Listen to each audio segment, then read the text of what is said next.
Hello everyone, क्या हाल है आप सबका।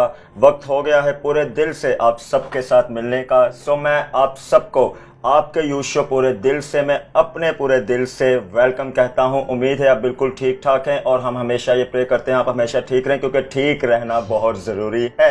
सो करते हैं बहुत सारी बातें, लेकिन सबसे पहले चलते हैं हमारी टीम की तरफ। मेरे साथ हमेशा की तरह मौजूद है मैरियन सैमसन। मैरियन, क्या हाल है आपका? हाय ऑगस्टिन, मैं बिल्कुल ठीक हूँ। आप कैसे हैं? मैं बिल्कुल ठीक। कैसा रहा आपका सारा वीक लास्ट? मेरा लास्ट वीक बहुत एक्साइटिंग रहा and I have been waiting to come over here and deliver good message to my audience. बिल्कुल, बहुत अच्छा मैरियन, हमें लास्ट एपिसोड का हमें रिस्पांस मिला। शॉर्टकट मैं समझता हूँ बहुत से लोगों के जो बिखरे हुए माइंड थे वो क्लियर हुए। हाँ, कि we should trust the process and we should trust God's timing as well. बिल्कुल बिल्कुल, और बहुत अच्छा होता है। जरूर आज भी बातें सीखेंगे। आपने वादा किया कि वो नेक्स्ट एपिसोड में भी साथ होंगे, तो अपने वादे के मुताबिक हम नेक्स्ट एपिसोड में उनको आज के एपिसोड में जोशुआ को लेकर आए हैं। ब्रिटनी, क्या हाल है आपका? मैं बिल्कुल ठीक हूँ। आप कैसे हैं अगस्टिन? मैं बिल्कुल ठीक। कैसा रहा आपका सारा लास्ट वीक? लास्ट वीक मेरा बहुत अच्छा गुजरा and right now I am really excited to meet Joshua once again because उनकी स्टोरी से मैं बहुत ज़्यादा इंस्पायर हुई हूँ। It was really good that उनका जिस तरीके से he got a struggle, he struggled for himself after his parents weren't there. It's really good. Very good, बिल्कुल। सो वही बात है, जब हम खुद किसी से इंस्पायर होंगे तो हम किसी और को इंस्पायर कर पाएंगे। सो बहुत अच्छा है। ब्रिटनी तो बहुत इंस्पायर हुई है। एरिक, आपका क्या ख्याल है? बिल्कुल ऑगस्टिन, जिस तरह ब्रिटनी ने और मैरियन ने बहुत अच्छे तरीके से बताया कि हाँ बिल्कुल पिछला हफ्ता बहुत अमेजिंग था गुजरा हम, और मैं एक्साइटेड था कि और हम इंतजार में गुजरा कि हम आए और दोबारा से बातचीत करें और अपने व्यूअर्स से भी बात करें। तो जैसा कि पहले हम बात कर चुके हैं, उनकी लाइफ स्टोरी बहुत ही मोटिवेशनल थी और हर बात उनकी बहुत कहते हैं ना कि हमें गूज बम्स दे रही थी कि हम लोग सुन रहे थे।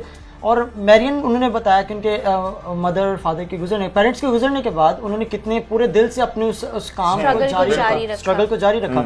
तो मैं समझता हूँ पेरेंट्स जब हमारे साथ होते हैं तो हमारे पास एक होता है कि someone is on our back, कोई हमारे लिए खड़ा है। लेकिन जब नहीं है फिर भी उस स्ट्रगल को पूरे दिल से करना, ये बहुत बड़ी बात है। बहुत अच्छी बात है। मैं समझता हूँ बहुत अच्छा जुमला आपने याद करवाया कि जो हमारे पेरेंट्स होते हैं वो दर हकीकत हमारी पहली सपोर्ट होते हैं। हमारी फैमिली, हमारे पेरेंट्स, तो जनाब बिल्कुल जब तक आपके पेरेंट्स आपके साथ हैं, जब तक मैं समझता हूँ आप हैं, आपके पेरेंट्स हैं, आप अपने पेरेंट्स की बहुत रिस्पेक्ट करें। और मैं समझता हूँ ये हम सबके लिए एक लॉ भी है। हर मजहब, हर रिलीजन आपको इस बात का जरूर दावा देता है कि अपने पेरेंट्स की बहुत बहुत रिस्पेक्ट करें। ये हम सबके लिए भी जरूरी है। मैं समझता हूँ कि पेरेंट्स एक बहुत ही खास ब्लेसिंग है हम सबके लिए। क्या कहते हैं मैरियन आप इस बारे में? एग्जैक्टली ऑगस्टिन, पेरेंट्स से बड़ी कोई ब्लेसिंग नहीं है, पेरेंट्स से बड़ा कोई गिफ्ट नहीं है इंसान के लिए।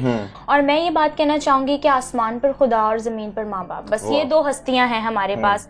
उसके अलावा बाकी जो सब कुछ है वो ख्वाब है, वो सब कुछ मैं कहूंगी कि बाकी सब चीजें फजूल हैं। बहुत बहुत अच्छी बात है। आसमान पर खुदा और जमीन पर माँ बाप, बहुत अच्छी। सो जनाब कहते हैं कि जिंदगी जिंदा दिली का नाम है, और अगर आप जिंदगी बहुत ही सैड फेस के साथ, बहुत ही टेंशन के साथ, बहुत ही किसी बोझ के साथ गुजार रहे हैं, तो मैं समझता हूँ आप जिंदगी जी नहीं रहे बल्कि आप जिंदगी काट रहे हैं। सो बहुत जरूरी है अपनी जिंदगी का जो बोझ है उसे हटाएं। जिस तरह आप अच्छे कपड़े पहनते हैं उसी तरह जरा अच्छी सी स्माइल भी अपने फेस पे रखें, अपने सारे उस बोझ को हटाएं और जिंदगी को जरा एंजॉय करें। जिंदगी को शॉर्टकट नहीं बनाएं। मैरियन, शॉर्टकट से मैं याद आया, बहुत अच्छा हमने इंटरव्यू सुना, सो दोबारा आप लेकर जा रही हैं इस तरफ? एग्जैक्टली, मैं लेकर जा रही हूँ ऑगस्टिन। और जो आपने स्माइल की बात की, मैं ऑडियंस को बताना चाहूंगी कि ऑगस्टिन जैसी स्माइल अपने फेस पर वेयर करें रोजाना।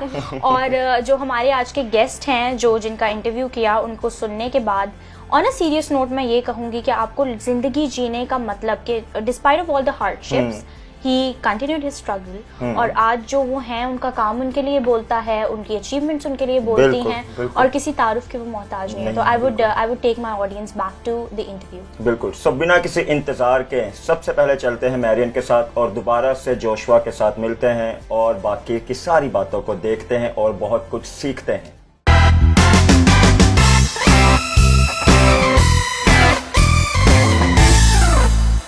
So, hello people. Marion is back with our segment कुछ करें कुछ बने। और जिस तरह हम last time Joshua Keith Benjamin से बात कर रहे थे, जो कि ऑब्वियसली किसी इंट्रोडक्शन के मोहताज नहीं है, और हम बात करते करते पहुंच चुके थे उनकी पर्सनल लाइफ तक, उन्होंने क्या क्राइसिस फेस किए हैं। तो अभी we have Joshua on our sets and Joshua, welcome back. Thank you. तो आप हमें बता रहे थे कि आपके आपका सबसे ज़्यादा एक मूविंग मोमेंट उस वक्त लाइफ का हुआ when your parents passed away. तो उस वक्त आपको पता चला कि लाइफ कितनी क्रूल है। तो how did you compose yourself उस दौरान में, and where did you derive your strength from? Because you know Nick Vujicic का एक कोट है कि I derive my strength from Lord Jesus Christ and you may find your strength in whatever you find it इन.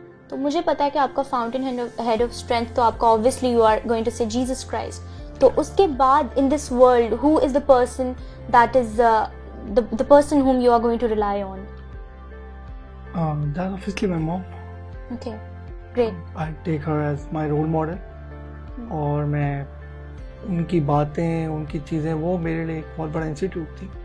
और वो जब उनकी death हुई तो उन्होंने एक मेमोरियल सर्विस कार्ड पे, बिकॉज शी इज मेडिकल, तो मेडिकल से उनका ताल्लुक था, तो उनको पता था कि मेरे साथ क्या होने वाला है. तो उन्होंने अपने एक मेमोरियल सर्विस के कार्ड पे तो उन्होंने खुद लिखवाया कि I born like a soldier, I live my life like a soldier, and now I am dying like a soldier, die like a soldier. So वाकई हमने देखा भी उनकी ज़िंदगी बड़ी सोल्जर रही, बड़ी कमांडिंग रही. तो वो कभी किसी चीज़ से डरी नहीं थी, वो कभी किसी चीज़ से अफ्रेड नहीं हुई थी. उन्हें हर चीज़ का उन्हें सामना किया, हर एक की लाइफ में. And you know she has given birth to a soldier. Like आपकी जो टेस्टिमनी है, सारा आपका स्ट्रगल है. तो Joshua, would you like to share your achievements अभी तक, because there are people out there जिनको नहीं पता कि जो कि मैं कहूँगी कि आपकी achievements बहुत ज़्यादा हैं, तो बहुत forums पे डिस्कस हुई हैं, लेकिन आप यहाँ पे आप अपने खुद से बताएं कि what you have achieved up. मेरी achievements कुछ ऐसी थी कि जैसे अगर आप वर्शिप के हवाले से देखें तो मैंने 2 एल्बम्स किए हैं, जिसमें से एक एल्बम मेरे भाई का ही है, नाइजल बॉबी का. वो पूरा एल्बम मैंने म्यूजिक डायरेक्ट किया उसका, and thanks to Nigel Bobby कि उसने मुझ पर ट्रस्ट किया, बिकॉज ये बहुत बड़ा काम होता है. आप अपना कैरियर किसी के हाथ में दे रहे होते हैं. तो वो नाइजल बॉबी का फर्स्ट एल्बम था और वो उसका फर्स्ट कैरियर का एल्बम था, और उसने अपना कैरियर मेरे हाथ में दे दिया कि भाई आपने करना है. उसके बाद मुझे एक बड़ा अच्छा मौका मिला, वो अभी लास्ट ईयर एक एल्बम आया है, मेरी ड्रीम थी उनके साथ कभी काम करने की. वो थे वर्शिपर आरिफ रॉजर, और मैं कभी उनके सिर्फ गीत सुना ही करता था. मेरे डैड भी बड़े फ़ैन थे उनके, मेरी मॉम भी बड़ी फ़ैन थी उनकी, और मतलब मैंने कभी सोचा नहीं था कि मैं उनके साथ काम करूँगा. तो मुझे लियो ट्यून्स जो है, उन्होंने कांटेक्ट किया कि भाई हमें एल्बम करना है इस तरह, तो हम कराची आना चाह रहे हैं. तो मैंने फिर डिक्सन भाई से बात की, मैं कहा डिक्सन भाई वो एल्बम करना है. तो और वो मंथ ऐसा था सितंबर का, जिसमें हम बहुत ज़्यादा कमर्शियल्स और चीज़ें कर रहे होते हैं. तो डिक्सन भाई ने कहा यार देख लो, अगर कर सकते हो तो हाँ कर दो. तो मैंने उनको हाँ कर दिया और हमने स्टूडियो बिल्कुल बंद कर दिया, और हमने पूरा महीना उस एल्बम पे काम किया, जो कि मेरी जिंदगानी आरिफ रॉजर का भी एल्बम है. तो आप वो ज़रूर लें, ज़रूर सुने. उस एल्बम के ज़रिए खुदा ने इतनी बरकत दी कि मैं आपको बता नहीं सकता. मतलब वो उसके बाद बेसिकली मेरी एक पीक पॉइंट था, वो मुझे मिला, वो मैं अभी आपको बताऊंगा. मतलब तब तक आपने सारा कमर्शियल काम छोड़ दिया, स्टूडियो में भी कुछ नहीं हुआ? उस पूरे महीने कुछ नहीं हुआ स्टूडियो में, सिर्फ उस एल्बम पे काम हुआ. लेकिन उस एल्बम, क्योंकि उस एल्बम पे मैंने अपने वक्त की दायकी दी थी, और जब आप वक्त की दायकी देते हैं, एक तो पैसे की दायकी देना होता है और एक वक्त की दायकी, तो जब आप खुदावन के हज़ूर कुछ भी देते हैं तो वो रायगा नहीं जाती, मल्टीप्लाई करके वो आपको रिटर्न करते हो. उसका मैं आपको भी बताऊंगा कि वो मुझे मल्टीप्लाई करके वापसी कैसे मिली कि आज मैं यहाँ बैठा हूँ. ये मैं लास्ट सितंबर की बात कर रहा हूँ, लास्ट सितंबर की. तो हुआ फिर, अब ये तो मेरी गॉस्पेल जो मेरी अचीवमेंट थी वो थी.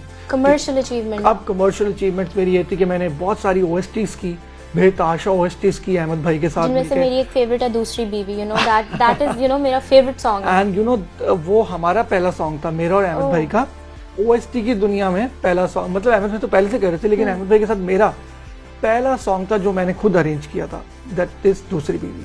उसके बाद फिर बहुत सारे बेताशा, अभी खुदा और मोहब्बत 2 किया, एक टर्किश ड्रामे इतने छोटी सी क़यामत की, बहुत सारे हमने किए. हमने फिर माहे मीर मूवी के गाने किए, हमने फिर कमर्शियली हमने हिजरत मूवी का बैकग्राउंड स्कोर किया. तो ये सारी हमारी अचीवमेंट थी. हमने एक एल्बम पे भी काम किया बहुत सारे. मैंने शाही भाई के साथ भी, जो कि वाइटल साइंस के फाउंडर में थे, उनके साथ काम किया. और उसके बाद फाइनली जो मेरी बहुत बड़ी अचीवमेंट थी, मेरी लाइफ की सबसे बड़ी अचीवमेंट थी, वो थी कोक स्टूडियो. और अब मैं आपको बताने लगा हूँ कि दायकी की बात जब मैं आपसे कर रहा था, तो सितंबर में जब हमने अपने सारा लॉस कर दिया, सारा काम छोड़ दिया, और हम लोग सिर्फ उस फोकस उस एल्बम के ऊपर रहे, और जब वो एल्बम हो गया, रिलीज़ हो गया, बहुत खुशी हुई. आरिफ भाई ने सब ने बहुत अप्रिशिएट किया.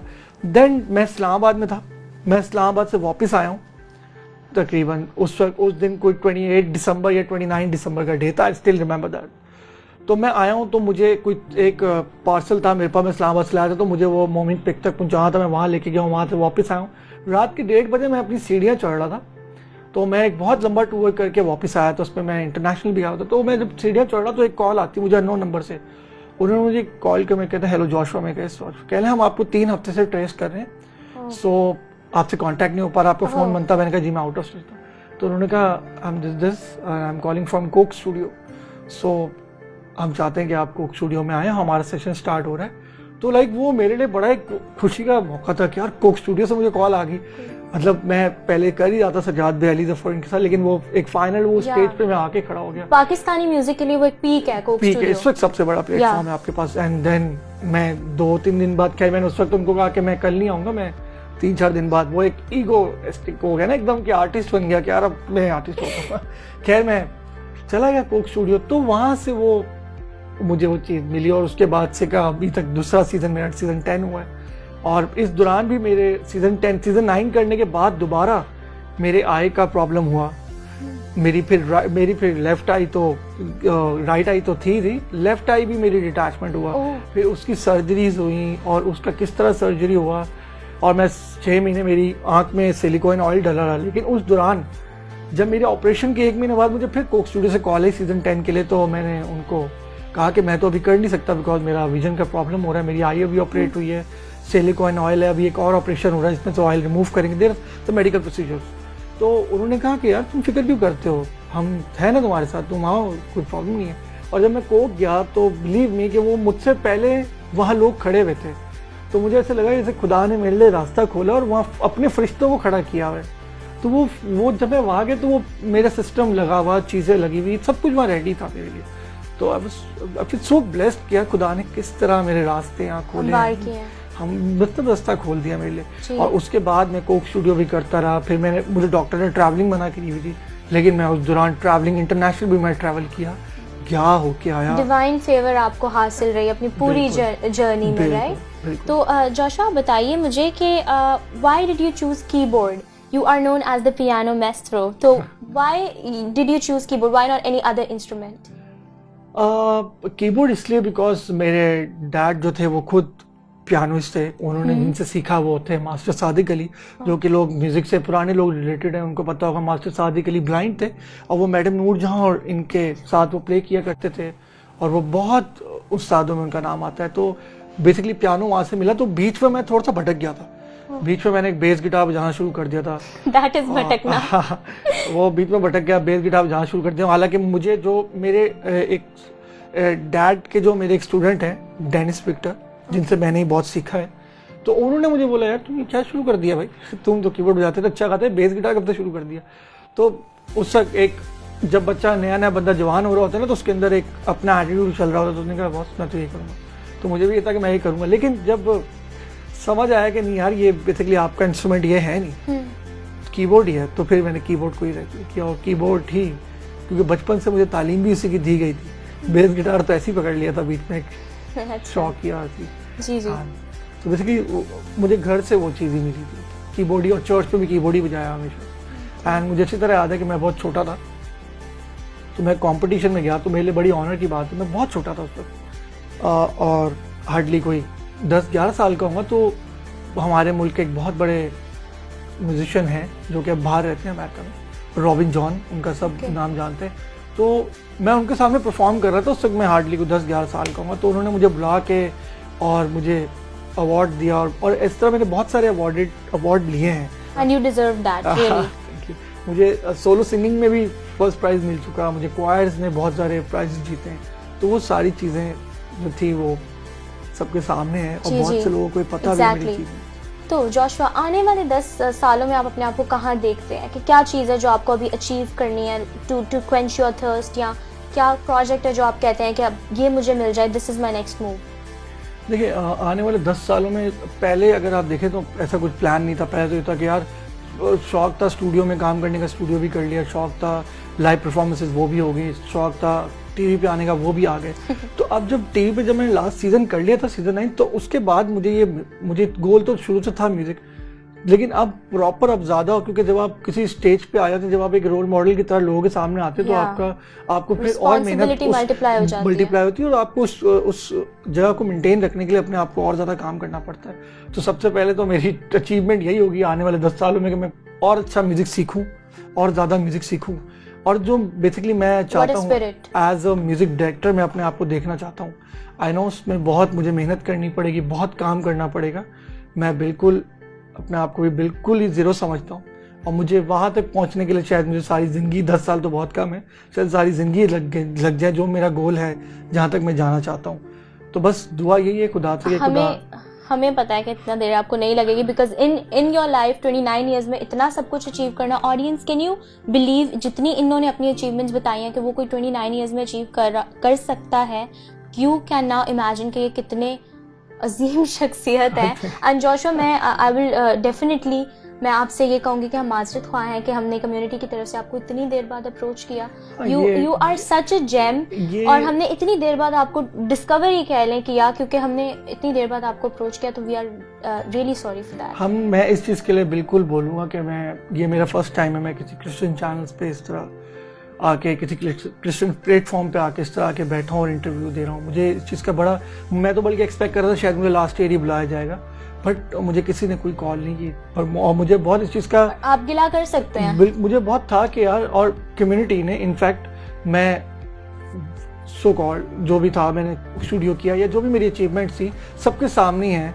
और आज आपके पास फेसबुक है, सोशल मीडिया पे सारे ही हैं, सोशल मीडिया आपके पास बहुत ईजी जरिया है। तो लोग सिर्फ लाइक करते हैं, तो अगर नीचे कमेंट कर देंगे और आप अगर एक वर्ड उस पर लिख देते हैं ना कि गॉड ब्लेस यू, तो बहुत हिम्मत बढ़ जाती है। जैसे एक बड़ी सिंपल सी मैं मिसाल यहाँ थोड़ी सी देना चाहूँगा कि एक बीमार के पास आप जाते हैं और बीमार को जाके आप ये बोल देते हैं ना कि यार फिक्र नहीं करिए यार, हम तेरे साथ हैं, तो उस बंदे की हिम्मत डबल हो जाती है कि यार उसको अपनी बीमारी फिर याद नहीं कहते हैं ना, गुड़ ना दो गुड़ की बात कर लो। तो ये वाला, तो मुझे इस चीज़ का बड़ा वो था कि यार कम्युनिटी मतलब कोई देख ही नहीं रहा, कोई आता ही नहीं है, कोई सपोर्ट ही नहीं करता, कोई शेयर ही नहीं करता। Last time Christian of Pakistan ने मेरा एक आर्टिकल छापा था, मैंने देखा, तो उन्होंने बस छापा था। अब गिला कुछ कम नहीं, अब मेरा बिल्कुल गिला नहीं है। मैं उन चैनल्स को जरूर जो भी काम कर रहे हैं इसके लिए, जो भी सारी चीज़ें, मैं उन लोग को बहुत ज़्यादा मुबारकबाद देना चाहता हूँ, एंड पूरे दिल से की पूरी टीम को कि उन्होंने मुझे याद रखा। हमारी भी बहुत सारी दुआएं आपके साथ हैं, आप अपने करियर में और भी इससे आगे जाएं, एंड बहुत सारी बातें आपके साथ हो सकती हैं, लेकिन हम अपने शो को यहीं तक रखेंगे। और आपका बहुत बहुत शुक्रिया आने के लिए, और हमारी बहुत सारी दुआएं पूरे दिल से की टीम की तरफ से आपके साथ हैं। As for the audience, we are now signing off. आप लोगों के लिए सिर्फ इतना मैसेज है, जोशुआ की स्टोरी से हम डिराइव कर सकते हैं कि कभी भी आप परेशान हो, you are feeling that nothing is going to work out, तो आपको याद रखना चाहिए कि एक ज़ात है जो कहती है मैं तेरे आगे आगे चलूँगा और ना हमवार रास्तों को हमवार बनाऊँगा। सो इसी थॉट के साथ वी आर साइनिंग ऑफ। देखते रहिए पूरे दिल से, इजाज़त दीजिए, खुदा हाफिज़।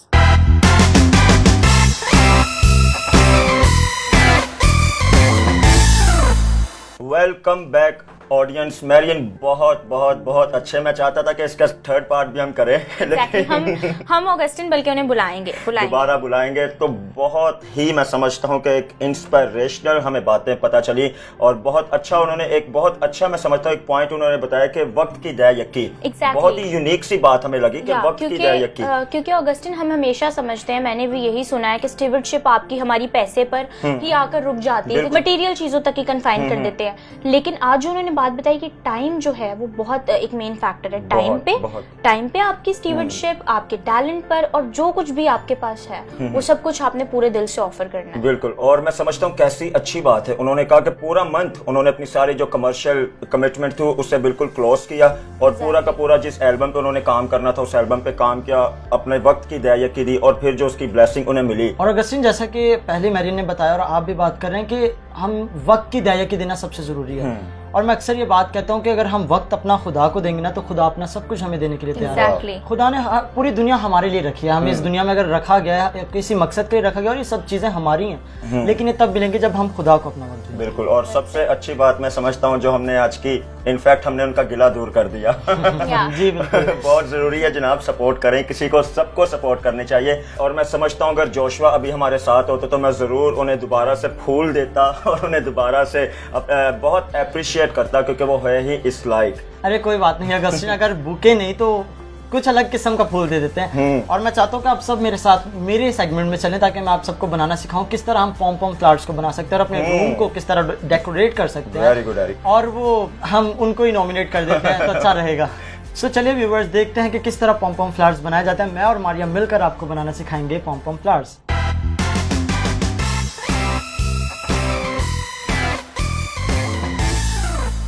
Hello everyone, this is me Maria Iqbal. Programme पूरे दिल से के सेगमेंट हैंडीक्राफ्ट में मैं आपको वेलकम करती हूँ और उम्मीद करती हूँ कि आप सब खैरियत से होंगे।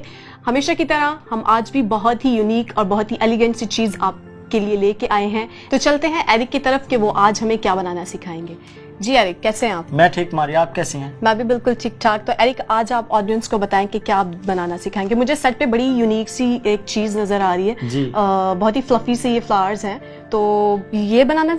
जी बिल्कुल, जैसा कि आप हमारे सेट पे आज एक खूबसूरत से फ्लावर बॉल्स देख सकते हैं और जैसा आपने कहा इनका नाम भी यही है, फ्लफी फ्लावर बॉल्स। तो आज मैं आप सब देखने वालों को ये फ्लफी फ्लावर बॉल्स सिखाऊंगा कि किस तरह हम लोग ये खूबसूरत से फ्लावर बॉल्स बना के अपने रूम को डेकोरेट कर सकते हैं या अपने किसी भी घर के कोने में हम लोग इसे हैंग कर सकते हैं। और आप देख ही रहे होंगे कि कितने खूबसूरत और एलिगेंट से यहाँ लग रहे हैं। तो चलिए हम बढ़ते हैं अपने क्राफ्ट की तरफ। तो हमें मेन चीज़ जो चाहिए वो ये क्रैप पेपर्स हैं। ये किसी भी स्टेशनरी शॉप पे मिलेंगे और हमें इन क्रैप पेपर को यूज़ करते हुए इन फ्लावर बॉल्स को बनाना है। तो हम इसे खोलेंगे और बहुत ही सिंपल स्टेप्स में हम इसे बनाना सीखेंगे। इसकी अच्छी खासी लेंथ होती है तो हम इसे आसानी से हम लोग अपना कोई भी काम कर सकते हैं। अब जैसा कि आप सब देख सकते हैं कि व्यूवर्स, हमने ये पूरे इस क्रैप पेपर की शीट को खोल लिया है। अब हम इसको हाफ करेंगे, इसको हाफ में फोल्ड करेंगे।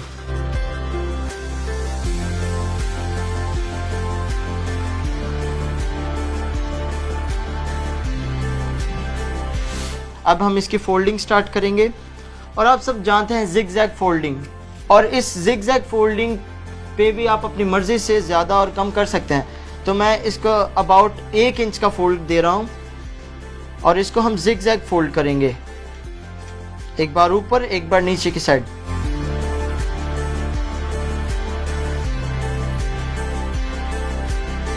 अच्छा, इसमें डिफरेंट कलर्स भी ऐड कर सकते हैं, जैसे आपने एक ही शीट को फोल्ड किया है ना, तो इसमें अगर हम कोई 1-2 शीट और जो है क्रेप पेपर उसको यूज करके हम डबल कलर, जी हम डबल कलर के फ्लावर्स भी बना सकते हैं।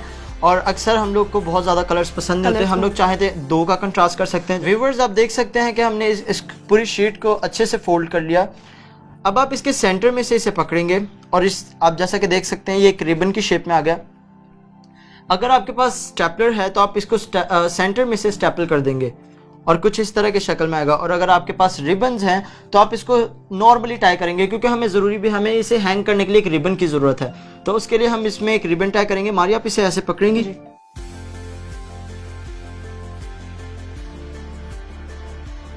और मारिया, आप देख सकते हैं हमारे सेट पे 3 तरह के मैंने बॉल्स हैं। फर्स्ट वन पे थोड़ी इसमें अलग अलग से लेयर्स हैं, इसमें निकली हुई हैं। इसमें ये थोड़े पॉइंटेड है और ऊपर वाला भी पॉइंटेड है। तो आप चाहें तो इसके जो पेटल्स, बेसिकली ये पेटल्स हैं इनके, तो आप इनको राउंड पेटल्स बना सकते हैं, पॉइंटेड वन वो बना सकते हैं, और चाहे तो इस तरह के पार्टी पॉपर टाइप की जो होती है चीज़ उस तरह से बना सकते हैं। तो अब आप देख रहे होंगे कि हमने बनाना फ्लावर था और ये बन गया। तो अब जो मेन पार्ट है वो यहीं से स्टार्ट होगा, कटिंग। जी बिल्कुल। तो हम अब इसके कॉर्नर्स को काटेंगे। हमें किस तरह, मारिया आप क्या चाहते हैं, हम लोग इन तीनों में से कौन सी शेप बनाए, या फिर हम लोग राउंड वाला बनाए? राउंड वाला ज़्यादा प्यारा लगेगा। चलिए ठीक है। अब हम इनकी दोनों साइड पे राउंड पेटल बनाएंगे, एक पेटल की शेप देंगे और अच्छे से इसकी कटिंग करके इस फ्लावर को बनाएंगे।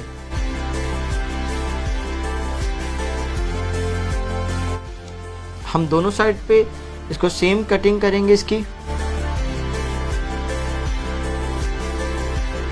हमारा मेन मोटिव यही है कि हम लोग हर चीज़ अपने खुद हम हाथों से बनाना सिखाते हैं कि किस तरह हम लोग अपने काम को आसान कर सकते हैं। हम समटाइम्स हम लोग बहुत इंटरेस्टिंग चीज़ें शॉप्स पर देखते हैं, लेकिन हमारा दिल चाहता है कि हम ले, लेकिन एक्सपेंसिव भी होती हैं, कुछ ऐसी होती हैं जो हमारे रूम में सेटल नहीं हो पाती। तो हम लोग अपनी मर्ज़ी के कलर्स दे के, अपनी मर्ज़ी के आइडियाज़ दे के कोई अच्छी चीज़ बना सकते हैं। तो ये ईजी है। अब आप देख सकते हैं कि एक बो की शक्ल में आ गया है। अब जो इसकी लेयर्स की हमने फोल्डिंग की थी, हम उन लेयर्स को खोलना शुरू करेंगे और सबसे मेन काम यहाँ शुरू होता है कि ये शीट फटे नहीं। ये जो क्रैप पेपर होता है ये बेसिकली टिश्यूज़ हैं, ये टिश्यू पेपर है। तो हम इसको आराम से इसके लेयर्स को खोलेंगे और आप देखेंगे कि कितनी खूबसूरती से फ्लावर बनना शुरू हो जाएगा। एक फ्लावर की शेप में आ जाएगा और एक बॉल फ्लावर बन जाएगा। अगर आप जब आप कोई भी काम इस तरह का कर रहे हो तो प्लीज़ आप अपने सिबलिंग्स की हेल्प ले सकते हैं, आप अपने पेरेंट्स की हेल्प ले सकते हैं, ताकि आराम से आपका काम इजीली हो जाए। तो हम लोग बिल्कुल हम इसकी लेयर्स को खोलना शुरू करेंगे।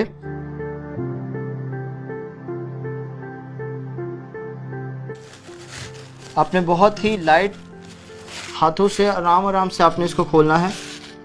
मारिया, आप देख रहे हैं कितना इंटरेस्टिंग कलर है। ये रॉयल ब्लू कलर बहुत खूबसूरत है। आपकी जो लेयर्स सही से कट नहीं हुई उनको आप कट करके इजीली खोल सकते हैं, ताकि फ्लावर के पेटल्स हम लोग इजीली खोल सकें। तो आप इनके जो लेयर्स जो बाकी नहीं कटे उनको आराम से खुद काट लिएगा ताकि इजीली ये खुल सकें। आप देख सकते हैं कि यहाँ कुछ लेयर्स हैं वो जॉइंट है अभी भी, तो आप आराम से इसको खोलते चले जाइएगा।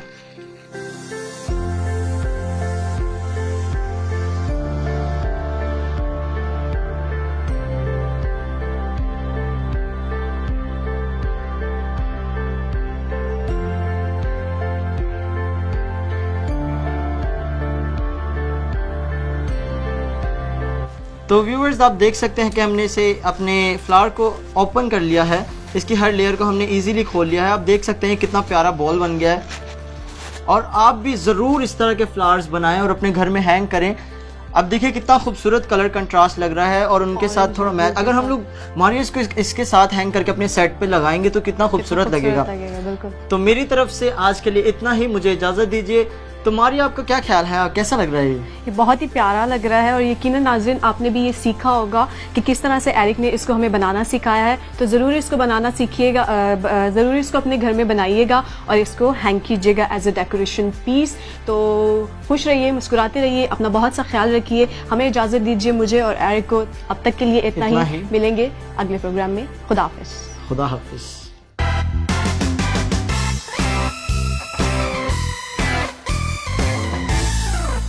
Wow Eric, it was seriously बहुत प्यारे थे। डेकोरेशन के हिसाब से आई थिंक ऐसी चीजें कि अगर हम घर पे ही बना सकते तो हमें बाहर से कुछ सामान लाने की कोई जरूरत नहीं है, because it's homemade and it looks more prettier and it's look good.